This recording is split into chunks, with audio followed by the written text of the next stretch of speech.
Chers amis, eh bien, bonsoir. Toujours bien aussi d'échanger comme ça, c'est édifiant pour nous. On va parler d'une thématique, surtout d'un témoignage. C'est le témoignage de Mireille. Ça n'a rien à voir, c'est vraiment par rapport à son vécu. Et plus particulièrement sur le pardon, cette deuxième partie d'émission, on va la consacrer à cette notion de pardon. Et j'aimerais pour ce faire accueillir Mireille. Bonjour Mireille, si tu m'entends. Est-ce que tu vas bien Mireille ? Oui, bonjour. Bonjour à tous. Bonjour. Bonjour Mireille. Vous connaissez tous Mireille ici ? Mais oui. Mais oui. Donc Mireille aussi est membre de l'église de la Porte Ouverte. On est très heureux de t'avoir et d'avoir aussi ton mari. C'est un bonheur de vous avoir. Alors Mireille, est-ce qu'en quelques mots tu peux te présenter, nous dire qui tu es, d'où tu viens, voilà. Voilà, j'habite dans les Vosges. Je suis mariée à Philippe. Nous avons 5 enfants à nous deux et 4 petits-enfants. Et je viens de Normandie. Je suis native de Normandie. Et voilà, ça fait presque 30 ans que j'habite dans la région Grand Est. Ah, la meilleure des régions. Pour rendre à César ce qui est à César, c'est Mireille qui était à l'initiative aussi du groupe des Boomers. C'est des petites activités pour les personnes plus âgées. C'est plutôt un groupe où ils échangent, où c'est l'occasion de se rencontrer autrement. Oui, c'est ça, oui. J'avais vraiment à cœur de faire ça pour les personnes âgées que j'aime particulièrement.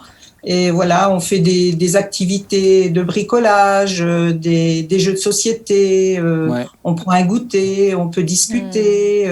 Jean-Marie, voilà, ça serait bien que tu ailles dans ce groupe, Jean-Marie. Là. Oui, je peux le rapporter, bien sûr. Il serait peut-être temps, là.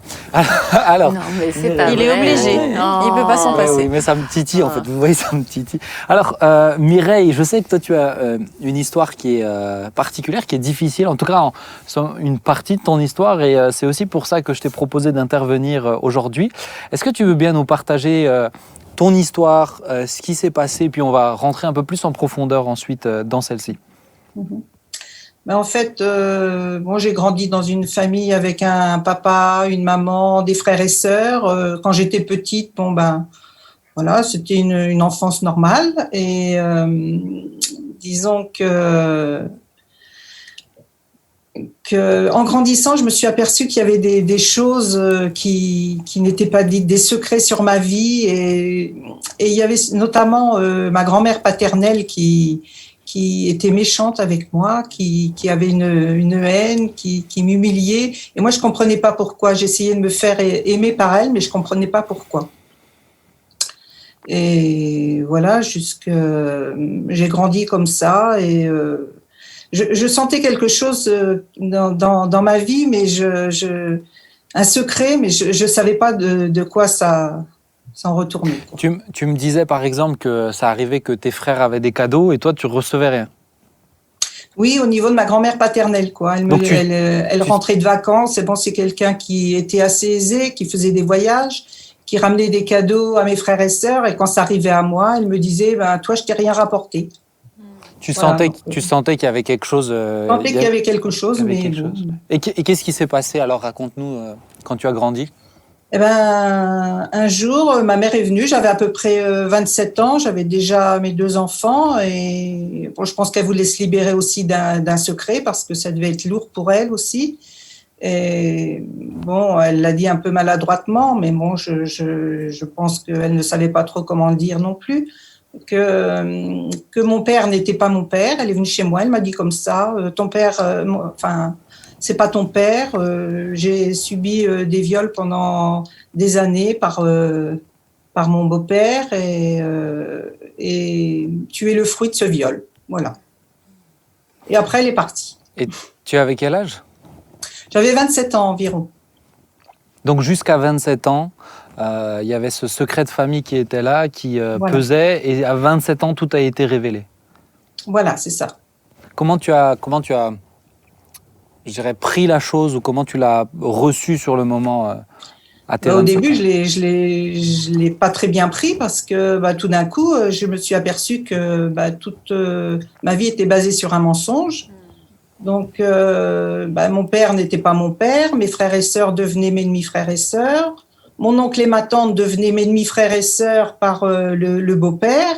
Donc, enfin, moi, j'étais complètement perdue et du coup, je me sentais vraiment sale, je me sentais coupable aussi, une honte. Enfin, j'avais plein de sentiments et d'autant plus, je me suis aperçue aussi que même dans des États où on était contre l'avortement, mais on tolérait en cas de viol, quoi. Donc ça voulait dire que vraiment, on n'était pas grand-chose, quoi. Est-ce que, je me permets cette question, mais est-ce que toi tu as connu le beau-père de ta maman ? Alors, j'ai des vagues souvenirs étant petite parce que je me souviens que mon père m'avait emmenée avec l'arrière-grand-mère. Ils habitaient dans la région parisienne et donc j'allais voir ma grand-mère qui était donc mariée avec cet homme. Et donc, j'ai un vague souvenir. Je m'en souviens plus trop. D'accord, mais t'as pas trop grandi avec lui alors ? Non. Okay. Non. Et comment tu as appris le fait que c'était un secret de famille, en discutant, en préparant l'émission avec toi, ou en tout cas plusieurs membres de la famille étaient au courant de ce secret-là. Oui. Comment tu as appris le fait que plusieurs membres de la famille étaient au courant et t'en ont jamais parlé jusqu'à tes 27 ans et finalement on fait peser ça ? Eh oui, pas très bien, quoi. Donc en fait, j'en voulais un petit peu à tout le monde et puis. Moi, en fait, j'ai pu vraiment pardonner quand j'ai rencontré le Seigneur, en fait. Mais justement, c'est là où je veux en venir. Est-ce que tu as... peut-être raconte-nous, alors peut-être si tu peux raconter à ceux qui nous écoutent comment tu as rencontré le Seigneur, parce que c'est des années après que tu as rencontré le Seigneur, donc tu as grandi jusqu'à tes 27 ans en sentant qu'il y avait quelque chose. À 27 ans, tu as eu la révélation en tout cas, mais jusqu'à bien après, c'est seulement après que tu as rencontré le Seigneur. Donc, qu'est-ce qui s'est passé ? Comment tu as cheminé ? En fait, je suis restée, ça a duré plus de 20 ans cette période-là, où j'ai dû aller voir des psys, où je recherchais mon identité, donc ça a duré plus de 20 ans. Donc j'ai rencontré le Seigneur à l'âge de 49 ans, ça fait 10 ans, et donc, j'ai été visitée, en fait, c'était le jour de l'enterrement de mon père. Dans une église catholique, j'ai entendu une voix qui me disait de lire la Bible et quelque chose qui m'entourait et j'ai senti une paix autour de moi. Donc, j'ai vraiment... quelque temps après, je me suis dit, comme si le Seigneur me disait, maintenant, c'est moi ton papa. C'est moi ton papa. Tu avais un géniteur, tu avais un père qui t'a adopté, mais maintenant, c'est moi qui m'occupe de toi. Je l'ai vraiment ressenti comme ça. Et en fait, j'ai pris conscience que j'avais une identité, j'avais retrouvé une identité, l'identité en Christ. Est-ce que pour toi, le pardon, il a été facile ? Comment ça s'est passé à ce moment-là ? Ça s'est pas fait tout de suite. Il a fallu déjà que je m'accepte, quoi, que je n'ai plus honte de moi, que ne plus être coupable. Donc c'est en lisant le psaume 139, du verset 13 à 18, où vraiment j'ai pris conscience que Dieu m'avait tissé dans le ventre de ma mère, qu'il était là dans le secret au moment où j'étais conçue. Donc lui savait tout et lui s'occuper de moi, quoi. Donc à partir de là, je me suis dit, mais moi j'ai un papa qui m'aime, j'ai mon identité en Christ, et à partir de là, la honte, tout est parti, quoi. Donc et le pardon n'est pas venu tout de suite, mais à un moment je me suis aperçue que j'avais vécu plus de 20 ans dans une prison et que Dieu m'ouvrait la porte de ma prison. Alors j'avais plusieurs possibilités, où je restais en prison. Et puis, Jésus nous dit aussi de ne pas se rappeler de la femme de Lot, qui regarde en arrière. Donc, j'aurais pu rester comme ça et puis, je pouvais mourir, quoi. Enfin, je veux dire, j'ai choisi la vie en sortant de ma prison, en fait. Et en pardonnant, c'était vraiment une libération totale, parce que je pouvais choisir aussi d'être en semi-liberté aussi. Donc sortir, mais en même temps regarder et ne pas pardonner. Et qu'est-ce que ça a été pour toi ? Qu'est-ce que ça a été pour toi de pardonner à ce moment-là? Parce que, Ça a été salvateur. oui, mais concrètement, comment ça s'est traduit? Parce que si je comprends bien, il y a eu des personnes en tout cas où ça t'a blessé qui étaient décédées aussi. Comment ça s'est traduit dans ton cas concrètement? C'était quoi pardonner? Pardonner, c'était plus en vouloir à personne, quoi, même du secret de famille. J'ai même vraiment de la reconnaissance pour mes parents, parce que ma mère aurait pu ne pas me garder. Un père qui m'a adoptée. Moi, j'ai de la reconnaissance. Et puis, je sais que Dieu était là dès le commencement et qu'il m'a voulu. Donc, oui, ta maman voilà, était... même mon géniteur, on va dire, voilà, je peux pas dire, j'ai plus de, j'ai pas de haine, j'ai pardonné totalement parce que je me suis acceptée. Je sais que j'ai mon identité en Christ et j'en veux à personne. Le fait de savoir que, j'essaye de résumer ta pensée, mais le fait de savoir que Jésus t'a toujours voulu et que tu appartiens à Jésus, ça t'a permis de lâcher la colère, lâcher la rancune, l'amertume que tu aurais pu encore avoir, quoi. Oui, parce que quand on ne pardonne pas, c'est vrai qu'on nourrit de l'amertume, une rancœur, et en fait, ça nous empêche de dormir aussi. Hein, le sommeil est perturbé. Là, je peux dire que je dors comme un bébé. Hein. Tu dors tranquille. Mais sans le pouce, hein, j'espère. Ouais. Qu'est-ce que vous auriez envie de dire? Moi, son témoignage me touche. Hein, oui, c'est très touchant. Je trouve extrêmement touchant. La question qui me vient un peu, c'est de dire... en pardonnant, tu règles ton problème à toi-même, tu règles ton problème, mais certains peuvent écouter cette histoire en disant oui, mais c'est pas juste le fautif, le coupable, on lui pardonne, du coup, voilà, maintenant, pour lui, le problème n'existe plus. En fait, il faut se focaliser sur lui, il faut l'attraper, il faut lui faire payer, etc. Si on pardonne, c'est trop facile, ça va dans le sens ça va pas dans le sens de la justice, etc. Enfin voilà, c'est ce qu'on entend souvent comme ça. Qu'est-ce que tu dirais à ça? Moi, ça a été salvateur pour moi, hein, de lui pardonner. Hein. Je peux pas dire autre chose. Hein. C'est vrai que moi, je sais que tout est dans les mains du Seigneur. Donc maintenant, cette personne n'est plus là. Est-ce que tu as eu l'impression est-ce que tu as eu un sentiment d'injustice en pardonnant, en choisissant de pardonner? Non, pas du tout. Ouais, Joy, vas-y, tu voulais dire quelque chose? Moi, c'était plutôt une autre question, mais en t'écoutant, j'avais l'impression que finalement, il y avait plusieurs personnes à pardonner. Ton géniteur, comme tu dis, mais aussi la famille. Mais dans ce que tu disais, j'avais l'impression que tu avais presque besoin de te pardonner toi-même, parce que tu as parlé de culpabilité, de honte. Et c'est vrai que c'est finalement des façons de penser qu'on a du mal à comprendre, puisque finalement, c'était toi la victime. Est-ce qu'au niveau du pardon, il y a eu du coup plusieurs chemins avec les différentes personnes, toi y compris? Je crois qu'il fallait déjà que moi, je sorte de la culpabilité, de la honte, pour déjà pardonner aux autres personnes. Donc ça a commencé par toi, quoi. Ça a commencé par moi, déjà. Et à partir du moment où, quand j'ai lu ce psaume, que j'ai vraiment compris, et que c'est là que toute honte, toute culpabilité est partie, j'ai cheminé et j'ai pu commencer à pardonner. Quand tu dis commencer à pardonner, c'est intéressant parce que ça montre que c'est un chemin finalement, quoi.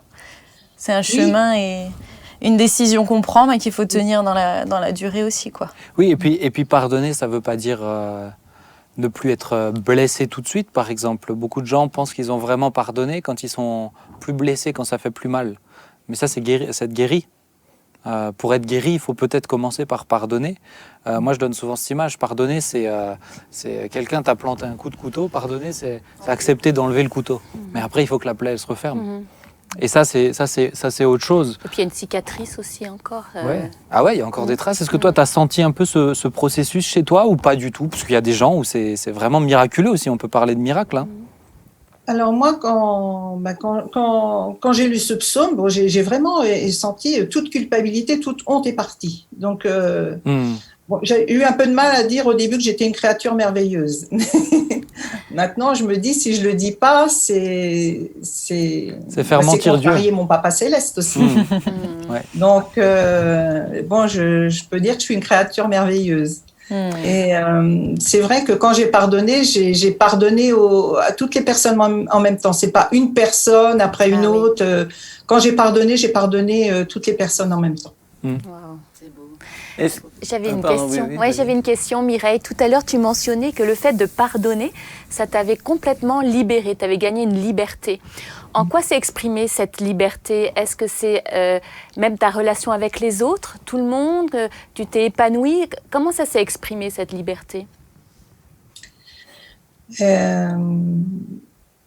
Disons, c'est vrai que moi, oui, ça a été salvateur pour moi et ça s'est exprimé d'une manière où, moi, je me souviens une fois, c'était lors la conférence Elle, où je voyais beaucoup de femmes qui pleuraient, Je te coupe juste, la conférence Elle, c'est une conférence qu'on organise au sein de l'église de la Porte Ouverte pour tous ceux qui connaissent pas. Donc c'est réservé aux dames. Et voilà, juste pour ceux qui connaissent pas, qui nous découvrent, voilà, je t'ai coupé, mais je te laisse reprendre à la conférence Elle. Oui, donc il y avait toutes ces femmes qui pleuraient et tout ça. Et moi j'étais dans une joie immense, quoi. Et voilà, j'avais du mal pour elle, mais bon, moi, je me ressentais comme j'avais pardonné, j'étais libérée, j'étais vraiment libre de toutes mes chaînes, quoi. Et je sais que lors de cette semaine de jeûne, il y avait une personne à côté de moi qui était vraiment triste, qui avait un sentiment de rejet, et elle m'a partagé son histoire. Elle était vraiment triste, et puis elle voyait que j'étais toute gaie, voilà. Et donc, je lui ai partagé mon histoire après, et en fait, elle m'a remerciée. D'ailleurs, on est toujours en contact, et je lui ai dit que c'était une princesse aux yeux du Seigneur, et voilà, cette personne, elle m'a dit que mon témoignage lui avait fait du bien, quoi. Ouais, je pense tous les gens qui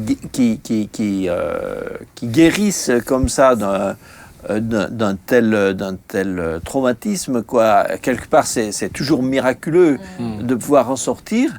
Et puis, quelquefois, il y a des miracles dans le miracle, des miracles au carré, je ne sais pas comment dire, dans le fait que chez toi, ça s'est fait d'une façon où non seulement tu as pu pardonner, mais il y a toute la résilience là que tu as pu faire d'un seul coup, et toute une guérison. D'autres personnes mettraient peut-être plus longtemps à reconstruire leur personnalité. Ça pourrait aussi prendre du temps. Il n'y a pas de règle, c'est-à-dire que quelqu'un qui aurait, pourquoi pas, besoin de pardonner chaque personne les unes après les autres, c'est possible aussi. Qui devrait retravailler dessus. C'est tout à fait possible. Oui. Je voulais te poser une question sur à propos de cette notion de secret. Est-ce que toi tu penses que c'était difficile que ta maman te l'ait dit seulement quand tu avais 27 ans? Est-ce que tu penses qu'elle aurait dû te le dire bien plus tôt? Je veux dire, c'est par rapport à tous les gens qui écoutent ça et qui peuvent se dire, bon, qu'est-ce qu'il faut faire? Certains se disent des fois, on va brasser ça, on va de nouveau brasser, ça va encore faire du mal, autant rien dire à personne, et puis sinon on va encore faire du mal. Ou alors se disent que la personne est trop jeune elle est trop jeune. Est-ce qu'il faut revenir sur ça? Est-ce qu'il faut en parler? Il vaut mieux se taire? Qu'est-ce que tu en penses? Il faut savoir que c'était quand même dans les années 60, donc à cette époque-là, une personne qui n'était pas mariée, qui attendait un enfant, déjà c'était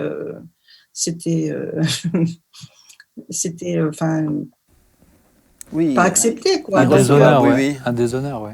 Oui, un déshonneur. Donc, déjà, à partir de là, c'est sûr qu'ils n'allaient pas le crier sous les toits, quoi. Donc, ma mère a fait ce qu'elle a pu, je pense. Elle s'est construite comme ça. Elle a rencontré mon père qui m'a adoptée, qui m'a élevée. Et Je pense qu'ils se sont... Je pense que la vie a fait qu'à cette période-là, on disait rien aux enfants. C'est pas comme aujourd'hui, on leur parle dès qu'ils sont petits. À cette époque-là, on parlait pas aux enfants. Donc, je pense qu'ils ont attendu, elles ont entendu. Ils se sont dit, on lui dira quand elle sera grande, quand elle comprendra. Enfin, je sais pas ce qui a pu. Mais je crois que c'est plutôt une question de.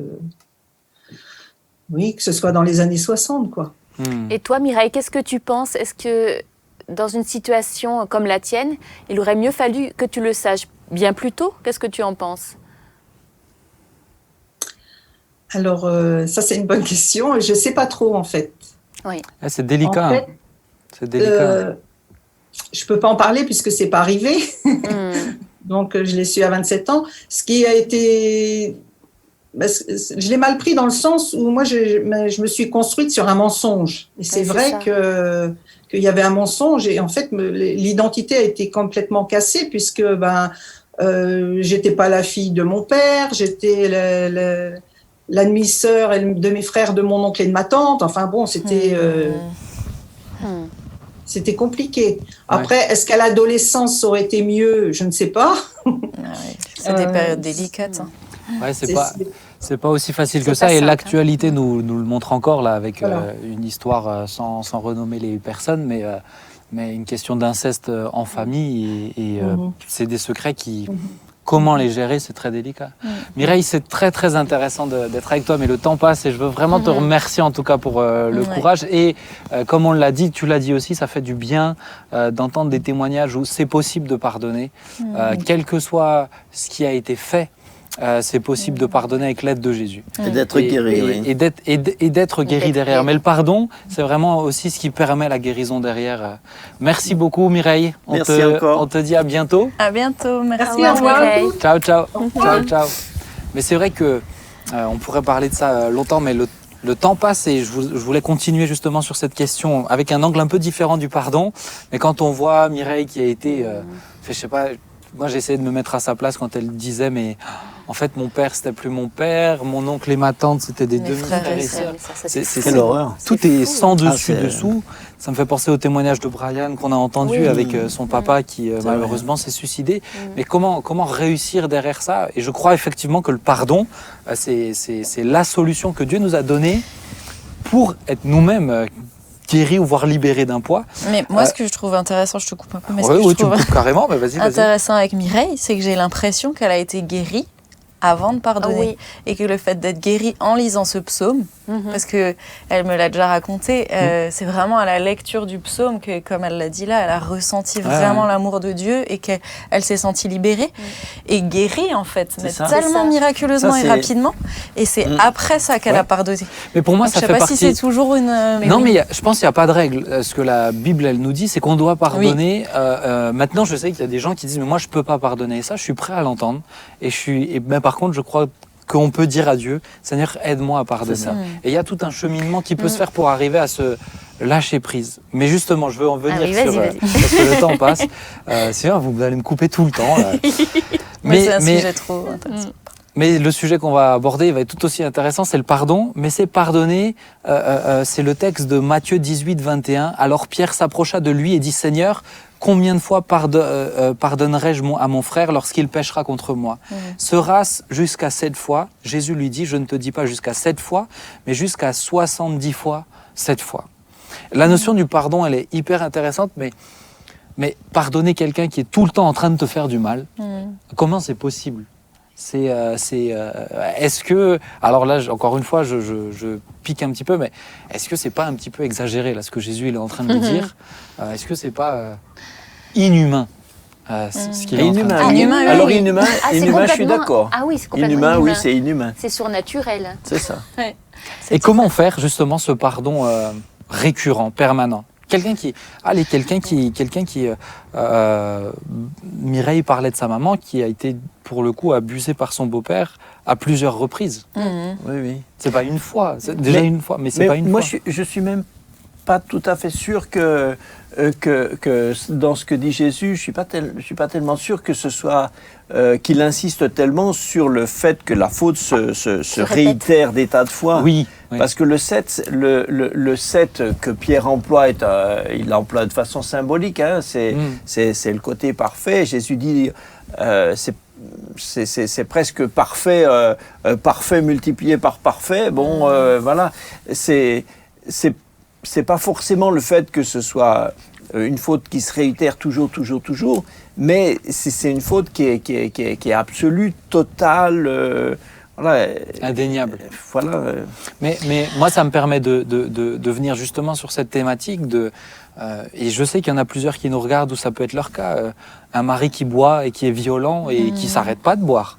Ou des enfants qui sont rejetés, des enfants qui sont rejetés de façon permanente. Ou au travail, quand tu es harcelé. Comment des trahisons.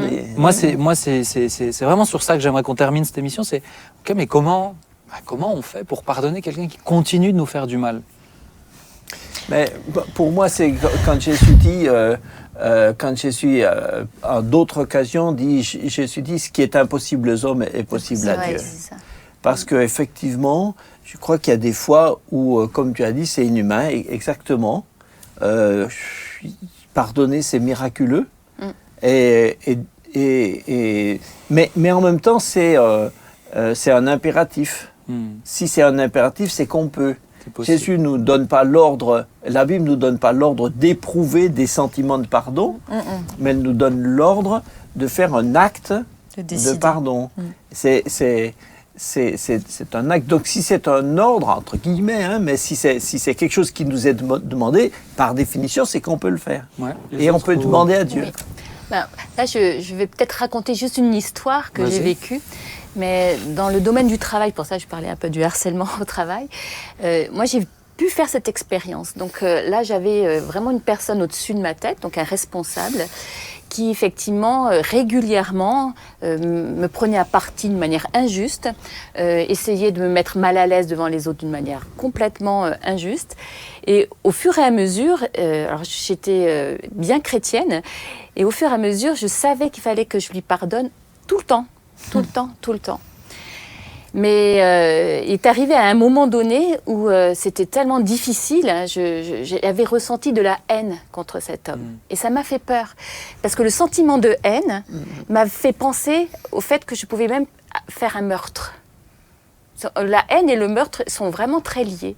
Et là, d'un coup, j'ai senti que j'étais testée par Dieu. J'étais comme mise en examen. Et maintenant, qu'est-ce que tu fais par rapport à ce que moi, je te dis dans la parole de Dieu ? Eh bien, j'ai pris la décision, encore une fois, de pardonner. Mais cette décision-là, c'est comme si j'étais sur le fil du rasoir. Je savais que si je disais non, eh bien, spirituellement, ma vie allait plonger. Et qu'en disant oui, je savais que spirituellement, le Seigneur allait me donner une onction. Et quand j'ai dit oui, j'ai eu une approbation de Dieu, comme si une enveloppe descendait sur moi. Et il m'a tellement aidée à partir de là. Je pensais que c'était impossible, et humainement, c'est impossible. Mais j'ai vécu des jours qui ont suivi, mais vraiment avec, d'une manière surnaturelle, même avec de l'amour pour cet homme, ce qui paraît impensable humainement. Mais en fait, j'ai vu le mal qui était dans cet homme, j'ai détesté le mal dans cet homme, mais pas lui. J'ai pu faire la dissociation entre le mal dans cet homme, j'ai détesté finalement Satan en lui finalement, mais cet homme, lui, sous l'emprise de ça, eh bien j'ai eu de la compassion. Ça c'est dans le cas de quelque chose, dans le cadre du travail où il y a une relation où il peut y avoir de la distance quand tu rentres chez toi par exemple à la maison. Je dis pas que ça agresse, etc. Maintenant peut-être ma question c'est comment doit se concrétiser un pardon constant ou régulier, par exemple avec un mari violent, parce que pour certains pardonner ça veut dire rester. Ça veut dire continuer de se prendre des coups. Ouais, ça c'est Pour ça me paraît pas obligatoire. Ça me paraît, c'est un débat, ça me paraît pas obligatoire. Mais justement, je veux vraiment terminer sur ça parce que je sais que ça va donner des éléments de réponse à certains qui nous regardent. Pardonner, c'est pas forcément ça. Pardonner, c'est pas forcément rétablir la relation. Mais donc comment comment le concrétiser? Par exemple, je prends cet exemple-là, par exemple, un mari violent ou comment faire? Est-ce que c'est juste je pardonne, alors j'oublie et j'accepte s'il me remet un coup? C'est quoi en fait, pour le coup, concrètement? Moi, pour revenir au côté pardonner constamment, j'ai eu une phase dans ma vie comme ça où je vivais du rejet, où il a fallu constamment pardonner, mais ça revient à ce que Nathalie, tu disais. En fait, au final, Dieu te donne l'amour nécessaire pour pardonner, être libre en toi-même. Mais pour moi, pardonner, c'est pas tout accepter, quoi. Et quand un homme bat sa femme, je crois pas que le Seigneur attende de cette femme de rester à subir. Pardonner, c'est une décision, à mon sens, qu'on prend dans son cœur et qui nous rend libres en nous-mêmes et juste devant Dieu, parce que lui nous a pardonné, donc on est aussi censé pardonner aux autres. Mais ça ne veut pas forcément dire, comme tu disais, rétablir la relation. Non. Ou pardonner peut permettre de supporter, mais ce n'est pas une règle. Non. C'est-à-dire que c'est pas nécessairement supporter les coups. Pour moi, pardonner, moi j'aime bien dire qu'on sait qu'on a pardonné à quelqu'un si on ne lui souhaite plus que du bien dans tous les domaines. Si je peux souhaiter à quelqu'un du bien à 100% dans tous les domaines de sa vie, alors je sais que je lui ai pardonné. Maintenant, si je sais que cette personne-là, s'il me voit, il veut me taper dessus, c'est vrai que si je le croise en ville, je change de trottoir. Ah oui. Ça ne rétablit pas la relation. Je ne lui souhaite que du bien. Mais je vais pas rester dans une relation qui pour moi est toxique. Ça ne sert à rien. Ça ne lui servira à rien pour lui, ni pour moi. La relation, elle doit aller dans les deux sens. Hein. Il faut que l'autre change aussi. D'ailleurs, dans le cas de figure que tu as cité, une épouse violentée par son mari, je pense que même par instinct de survie, parce que ça peut aller très loin, eh bien, il faut parfois peut-être prévoir une séparation pendant un temps. Pour moi, ça peut être même nécessaire. Parce qu'il faut qu'elles se reconstruisent aussi. Et il y a des femmes qui se détruisent à petit feu, et c'est pas ce que le Seigneur veut non plus. C'est sûr que c'est un exemple extrême que j'utilise, mais c'est des vraies questions. C'est des questions qu'on peut avoir en entretien ou qu'on a en entretien. Bien sûr. Qu'est-ce qu'il faut faire concrètement? Pardonner, chers amis, pour conclure, c'est d'avoir une décision dans son cœur, une décision que Jésus nous demande de prendre et qui, par conséquent, est possible avec lui. Et je vous encourage, si vous avez du mal à pardonner, dites à Jésus, soyez honnête, Jésus, aide-moi à pardonner. Aide-moi, tu vois que j'ai du mal. Aide-moi à lâcher toute cette colère, toute cette haine, toute cette violence que je pourrais désirer, cette justice que je réclame. Mais aide-moi, Seigneur, à lâcher cette chose-là pour pouvoir, moi, être libéré, être en paix. Ça, c'est le plus important. Mais ensuite, chers amis, vous qui êtes dans des situations un peu plus comme, peut-être je viens de le décrire, il y a peut-être ces pardons qui permettent de supporter, comme Nathalie qui a supporté ce patron compliqué. Mais il y a d'autres situations où c'est pas une règle. N'hésitez pas à en parler surtout. Oui. Si vous êtes chargé d'un poids, n'hésitez pas à en parler. Je crois que c'est vraiment aussi une aide. Ça vous permet d'avoir un autre regard, parce que vite, quand on est blessé et quand on a mal, on ne regarde que d'une certaine manière. Il y a d'autres regards aussi possibles, je le crois. Je vous encourage vraiment à faire cela. Merci à Mireille, à tous ceux qui osent témoigner aussi de choses aussi délicates. C'est extrêmement courageux, mais ça porte du fruit, donc n'hésitez pas. Vraiment, je vous encourage, vous qui passez par là. Les amis, le temps passe, mais je vous remercie vraiment, Nathalie, Johanna, Jean-Marie. Merci beaucoup. Merci pour ton invitation. Un plaisir.